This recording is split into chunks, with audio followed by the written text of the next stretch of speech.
آواز آ رہی ہے؟ بتاؤ کیا حکم ہے؟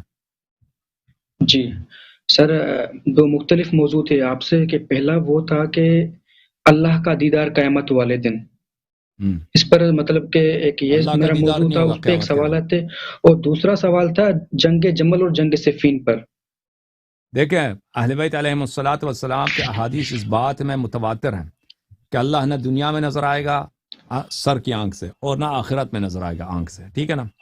اللہ تعالیٰ کا دیدار ممکن ہی نہیں ہے۔ البتہ اس مسئلے میں جماعت قوم کے علماء مختلف رکھتے ہیں، وہ کہتے ہیں اللہ تعالیٰ کا دیدار ہوگا۔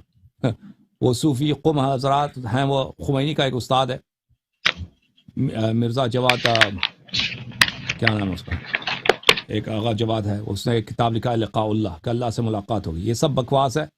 اللہ تعالیٰ سے اللہ تعالیٰ کا ملاقات نہیں ہوگا، نہ دنیا میں نہ آخرت میں۔ موت لقاء اللہ ہے، موت لقاء اللہ ہے۔ روز قیامت حساب کتاب ہوگا، ملائکہ نظر آئیں گے، رسول اللہ صلی اللہ علیہ وسلم نظر آئے گی، اللہ تعالیٰ آنکھ سے نظر نہیں آئے گا، ٹھیک ہے نا؟ جی ہاں۔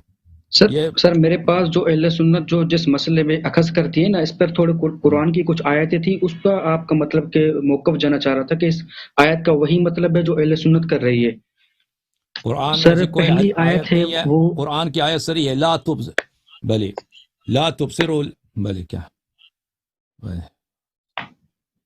بلی لا تبصروا لا يدركه الابصار وهو يدرك الابصار وهو اللطيف الخبير۔ قرآن کی سری آیت ہے لا يدركه الابصار، اللہ تعالیٰ کو آنکھیں نہیں دیکھتی، وهو يدرك الابصار، وہ انسان کی آنکھوں کو دیکھتا ہے، وهو اللطيف الخبير، وہ سب باریک چیزوں کو جانتا ہے اور خبیر ہے، اور سب چیزوں کو سب چیزوں سے علم رکھتا ہے، ٹھیک ہے نا؟ لطیف بولتے ہیں اس شخص کو، اس فرد کو جو باریک چیزوں کو، دقیق چیزوں کا علم رکھتا ہے، ٹھیک ہے نا؟ لا تدرک الابصار وهو يدرك الابصار۔